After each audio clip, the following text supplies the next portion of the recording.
সবাইকে জানাই শুভ সকাল। তো এই ঘুম ভাঙলো, এখন বাজে 10টার সময় ঘুম থেকে উঠলাম। তো উঠেই তোমাদের সামনে চলে আসলাম। আর ঘুম ভাঙতেও দেরি হয়ে গেছে, কালকে রাত্রিবেলা অনেক রাত্রে ঘুমিয়েছিলাম, তো সেজন্য দেরি হয়েছে আর কি ঘুম ভাঙতে। তো বাড়িতে এত আনন্দ, এত লোকজন, চিৎকার চেঁচামেচি বাড়িতে, এত আনন্দ সেটা বলে তোমাদের বোঝানো যাবে না যে আজ কটা দিন ধরে এত আনন্দ করছি আমরা। কালকে তো প্রচুর আনন্দ করেছি বৌভাতের দিন। আর এখানে দেখো সবাই, এই যে এখন সবাই কাজকর্ম নিয়ে ব্যস্ত হয়ে পড়েছে। মানে আমাদের কালকে রান্নাবান্না যা ছিল, অনেক কিছু রান্না আছে, তো সেই রান্নাগুলো এখন এই যে সবাই গরম করছে এই যে গ্যাসে করে ওখানে। তো সকালবেলা এগুলোই সব খাওয়া দাওয়া হবে, অনেক রান্না আছে। এই যে দেখো কত ভাত আছে ওখানে, ওখানে চা বসিয়েছে একজন। তারপর এই যে এখানে তোমার ইয়েটা, এই রাইসের জন্য তোমার কাজু বাদাম যা যা থাকে আর কি, সব ঘি দিয়ে রেখে গেছিলো। তো এটা এইভাবেই পড়ে আছে, তো এখন গরম করছে, দেখা যাক এটা দিয়ে কী করা যায়। তো দেখো কতটা আছে এখানে। আর এইদিকে দেখো এই যে এত বাসন বেরিয়েছে এখানে, তো সব এখন মাজবে সবাই। আর আমার বাবা ওই যে কি করে যাচ্ছে, আমার বাবা এখন ওখানে যে আগুন ধরিয়ে দেবে। হ্যাঁ, আমার মামি কাজ করছে সত্যি তাই। মামি না গো মামি, সত্যি তোমরা সবাই খুব কাজ করছো দেখছি না, বলো তোমরা আছো বলেই তো বাঁচা। এখন সবাই মাজবে এখানে বসে আর কি, মোটর চালিয়ে দিয়ে। আর তোমাদের দাদা ভাইয়ের কথা বলি, দেখো তোমাদের দাদা ভাই কোথায় বসে আছে, সবাই এখানে কাজ করছে।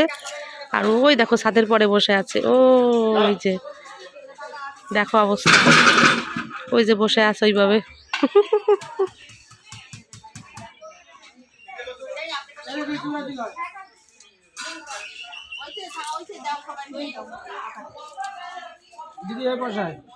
সকালে দেখো সবাই খাওয়া নিয়ে যে ব্যস্ত হয়ে পড়েছে।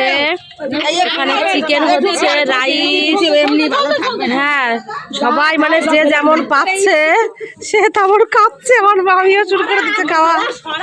ও মামি, তোমার পাত ফাঁকা কেন? ওরে কপাল, তুমি বাঘে পাচ্ছ না? ইস কি দুঃখ যে। নাও নাও নাও, একদিন আইসি তাও কেউ যত্ন করে না। এই মামিরি দে। এই একজন এই যে বসে দেখো কিভাবে খাচ্ছে, আমার জাপা দেখো কিভাবে খাচ্ছে। এগুলো সব হলো গ্রামের পরিবেশে যা হয়। এই একজনই, কি অবস্থা। তুমি কি শুধু ভাত কেন, কেউ দিচ্ছে না? ওফ কি কষ্ট রে ভগবান। আর এখানে এই যে সবাই খাওয়া দাওয়া করছে সকালবেলা উঠে, দেখো খাবেন দিদারা চলে আসেন।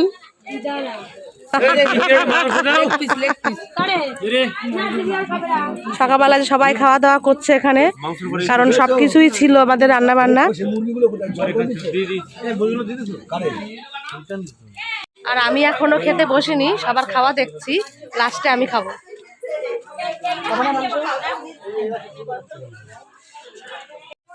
এবার আমরা চলে এসেছি ভাইয়ের ঘরে।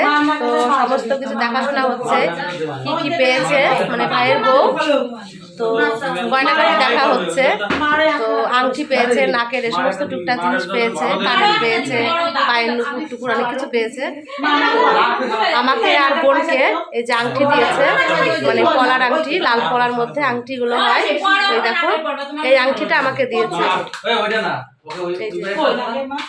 এটা আমার হাতে পুরো হয়ে গেছে, কিন্তু বোনের হাতে হচ্ছে না, ছোট হয়ে গেছে, তার জন্য বোনের মেয়েকে দেয়া হবে। তো এই যে সব এখন গোছাগুছি করা হচ্ছে, দেখো মানে সবাই দেখা দেখি করছে। তো আমার হাতে আংটিটা কেমন মানিয়েছে তোমরা অবশ্যই বলবে আমাকে। তো দেখো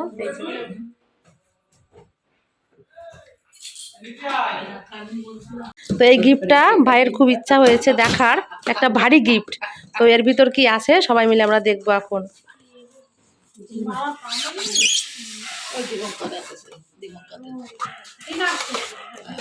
এই যে ডিনার সেট দিয়েছে, দেখো চারটে বাটি দিয়ে। ভালো এই বাটিগুলো দেখি ভাই, পাথরের হ্যাঁ পাথর ভেঙে যায় বললি বাবা এই ভেঙে যাবে সব ক্লাস নাই না না খালি এই করাই এই যে বাটি, এই যে বাটি কটা। বাটি আছে, অনেকগুলো বাটি আছে এখানে আবার। এই যে চারটে বাটি আছে। সব চারটে চারটে করে। এখানে দেখো এই যে মা এখন শাড়ি নিয়ে বসেছে, তো সব দেখাশোনা হচ্ছে। তো সাথীদের বাড়িতে মানে আমার ভাইয়ের বউর বাড়ির থেকে তো তত্ত্ব পাঠিয়েছিল অনেক শাড়ি, তো এই যে এখন দেখছে মা বসে বসে। যে ভাইও এখন বসে পড়েছে সব দেখতে, দেখো। আমার ভাইয়ের দেখো খুব ইচ্ছা হয়েছে, বলছে আজকে একটু ভাত মেখে খাইয়ে দিতে। তো সিদ্ধ ভাত করেছে সকালে, গরম গরম সিদ্ধ, আর আমরা তো খেয়েছি কালকে ভাত ছিল তাই। এই গরম গরম সিদ্ধ ভাত এখন ভালো করে মাখবো, মেখে এখন ভাইকে আর ভাইয়ের বউকে এখন খাইয়ে দেবো। না আমি বলছি না, শোনো আমি বলছি সকালবেলা তো আমরা এগুলো খেয়েছি, আর ভাইয়ের বউ, হ্যাঁ, আর ওদের জন্য গরম ভাত করা হয়েছে, ওরা গরম ভাত খাবে, তা কি অসুবিধা কি? সঙ্গে দেখো কত লোক এই যে ওকে দেখতে আসছে, বোনের মানে সাথীকে। তো এই যে কত লোক দেখো। চলো আমি এখন ভাত কটা মেখে ওদেরকে খাইয়ে দিই, কারণ ওদের খুব খিদে পেয়েছে, সকাল থেকে কিছুই খায়নি।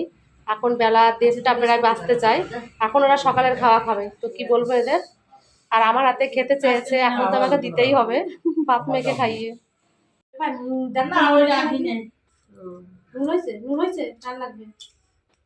নুন হয়েছে যেমনই হোক ওর কেমন ওসব কি মা ভাই ভালোবেসেছে ব্যাস। দুপুরবেলা রান্না বান্না হলো, দেখো এখানে আবার রান্না করেছে আজকে কালকের মানে চিকেন ছিল, তারপর গিলে মেটে এসব রান্না করেছে, ডাল রান্না করেছে। কি রান্না করেছে আমি অবশ্য জানি না, কারণ আমি একটু ঘরে ছিলাম, আর আমি খাওয়া দাওয়াও করিনি, আমার খেতে ইচ্ছা করছে না ওই জন্য। আর এদিকে সন্ধ্যাটাও হয়ে গেছে এই যে, আর আমি এখন এই যে রেডি হয়েছি, তো বাড়িতে চলে যাচ্ছি। ছেলে যাবে না, ছেলেকে নিতে পারছি না, কারণ ছেলে বাবা আছে না, ছেলে থাকবে তাই বলছে। তো তোমাদের দাদাভাই আর আমি বাড়িতে যাচ্ছি, কালকে তোমাদের দাদাভাইকে আবার হসপিটালে ভর্তি করতে হবে, আমাকে তো বাড়িতে যেতেই হবে।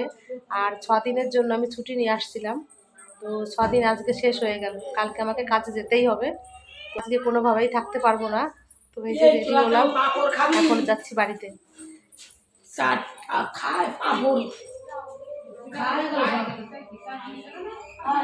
এই যে এখানে ব্যাগ গুছিয়েছি, ছেলের জন্য ব্যাগ গুছিয়েছিলাম, ভাবছি ছেলেকে নিয়ে যাব, তো ছেলে কিছুতেই যাবে না, ওকে কিছুতেই আমি নিয়ে যেতে পারছি না, তো আর কি করা যাবে। তো অনেক দিন পর দাদু আসছে না, ওই জন্য দাদুর কাছে থাকবে, যাবে না। পরীক্ষাটাও শেষ হয়ে গেছে, তো থাক তাহলে, 2 দিন বেশি জোরও আমি দিচ্ছি না। কালকে যেহেতু আবার হসপিটালে যাব, দৌড়াদৌড়ি তো আছেই, ছেলে বাড়িতে একা একা মন খারাপ করে থাকবে, ওই জন্য একটু রেখে যাচ্ছি আর কি। এই যে আমরা এখন তো ভালোভাবেই রেডি হয়ে গেছি, তো বেরিয়ে পড়ছি।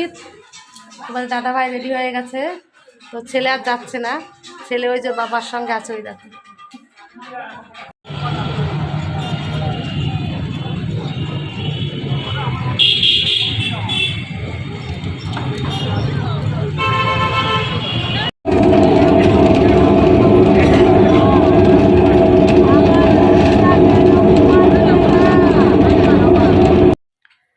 আমি এই যে বাড়িতে আসলাম, এখন বাড়িতে আসছি 9টার সময়, রাত 9টা বেজে গেছিলো আস্তে আস্তে। তো একটু বিশ্রাম করলাম এসে জামা কাপড় ছেড়ে। তো দেখো গলাটা আবার কীভাবে বসেছে, মানে ট্রেনে আসতে গেলে মানে 2 ঘন্টা প্রায় লাগে, 1.25 ঘন্টা। তো ট্রেনে তো প্রচুর হাওয়া, সেই হাওয়াতে আবার এই যে গলা ব্যথা শুরু হয়ে গেছে, তো কি বলবো। তারপর খুব কাশি হচ্ছে এখন আবারও, আর পিঠের দ্বারা দেখো আবার যন্ত্রণা শুরু হয়ে গেছে, মানে ট্রেনে এতটা হাওয়া লাগছে না, ওই কারণে বেশি বাড়াবাড়ি হয়ে গেল আবার হঠাৎ করে। তো একটু ভালো ছিলাম, ওখানে যে ঔষধ নিয়ে গেছিলাম, ঔষধ খেয়েছি বাবার বাড়িতে বসেও। তারপর গরম চেক নেওয়ার জন্য যে ব্যাগটা, ওটাও নিয়ে ওখানে যে গরম চেক দিয়েছিলাম, তো একটু মোটামুটি বেশ ভালোই ছিলাম, অসুবিধা তেমন একটা হচ্ছিল না। কিন্তু এই ট্রেনে আজকে আবার এসে আমাকে ধরিয়ে দিয়েছে, গলাটা ঢোকই গিলতে পারছি না, এত ব্যথা হয়ে গেছে। তো বাবার বাড়িতে খুব আমরা আনন্দ করলাম এই 5-6টা দিন, তো কি বলবো, মানে জীবনে মনে হয় এরকম সত্যি কখনো আমি এরকম আনন্দ করিনি। বাবার বাড়িতে যা আনন্দ করে আসলাম ভাইয়ের বিয়েতে, সবাই একসঙ্গে মিলে গান, এই নাচানাচি অনেক কিছুই করলাম। তো ওখানে সবার সঙ্গে মিশে আর কি। আর একটা জিনিস তোমাদের দেখাবো, মা আসার আগে দিয়েছিল আর কি। তো ভাইয়ের শ্বশুর বাড়ির থেকে তত্ত্ব সাজিয়ে আমার জন্য দেখো একটা শাড়ি পাঠিয়েছে, তত্ত্ব হিসাবে আর কি, বোনের জন্য আর আমার জন্য দিয়েছে। তারপর আমার দুই জেঠি মাকে দিয়েছে, আমার দিদাকে দিয়েছে। তো সবাইকে এই যে তত্ত্ব হিসাবে সাজিয়ে দিয়েছে। তো মা আমাকে এই শাড়িটা দিয়েছে আজকে, বেগুনি কালারের শাড়িটা, বেশ ভালো, খারাপ না শাড়িটা। তো তারপর আংটি দিয়েছে, এই যে তোমাদের তো সকাল দুপুরবেলা বললাম। আর বিয়েতে অনেক গিফট পেয়েছে, তো সেগুলো আমার দেখার সময় হলো না। আর সবাই মিলে দেখবে, মাসিরা এখনও আছে, বোনরা আছে, ওরা সবাই দেখবে, কিন্তু আমার দেখার আর সময় হলো না, ওগুলো দেখতেও পারলাম না কি কি পেয়েছে না পেয়েছে। আর আমার বিশেষ করে আগ্রহ নেই তেমন একটা, যা পেয়েছে পেয়েছে এরকমই একটা ব্যাপার। তো আমার আরও বাধ্য হয়ে চলে আসতে হলো কাজের জন্য। তারপর তোমাদের দাদাভাইকে তো ভর্তি করব হসপিটালে, কালকে সকালেই হসপিটালে যেতে হবে। তো সেজন্য আমাকে চলে আসতে হলো, কালকে সকালে ভর্তি করব। তো এখন আমার এই যে গলা বসে গেছে, আবার ট্রেনে ছোটাছুটি করব, কি হবে জানি না। শরীরটা বেশ একটু ভালোই ছিল, জল ঘাটাঘাটি কম করছিলাম, ঠান্ডাটা একটু কম লাগছিল। এখন তো বাড়ি আসলাম, কাজও শুরু হয়ে যাবে, এখন সব কিছুই শুরু হয়ে যাবে। তো আর একটা খবর তোমাদের আমি দেব। খবর হচ্ছে, আমি আর একটা যে বাড়িতে কাজ করতাম, মানে দুটো বাড়িতে আপাতত কাজ করছি, একটা বাড়ির কাজ ছাড়িয়ে গেল, এইমাত্র ফোন করলো আমাকে। বাবার বাড়িতে বিয়েতে গেছিলাম, ওনারা নাকি লোক দেখে নিয়েছে, তো সেই জন্য ওই কাজটা আমার ক্যান্সেল হয়ে গেল। তো এটাই বলবো আর কি। তো দেখা যাক, কাজের তো আপনি এবার রান্নার কাজ ধরে নেব আমি, তাহলে অসুবিধা হবে না। ঘর মোছা বাসন মোছা কাজ করতে সত্যি খুব কষ্ট হয় আমার। তো এখন ভাবছি রান্নার কাজই ধরে নেব, এই আর কি। তো তোমাদের দাদাভাই দেখো, ওই যে এসেই ভাত খাচ্ছে এখন, ওই যে বসে বসে এখন ভাত খাচ্ছে। কিন্তু আমি আজকে সারাদিন বলতে গেলে ভাতই খাইনি, সকালে কোনো রকম একটু খেয়েছিলাম, এখনও খিদে নেই। তো এত নাচানাচি এত অনুষ্ঠান করেছে না, গলা তো এমনি বসবে, আমার বোনেরও সেই অবস্থা, সেম অবস্থা। তো চলো এখন একটু শুয়ে পড়ি, আর কি করব, সকালবেলা ভোরবেলা উঠতে হবে, উঠে আবার কাজে যেতে হবে, তারপর আবার হসপিটালে ছুটতে হবে। এখন একটু ঘুমিয়ে থাকি। তো আমার ভিডিওটা আমি এখানেই শেষ করছি, তোমরা সবাই খুব ভালো থেকো।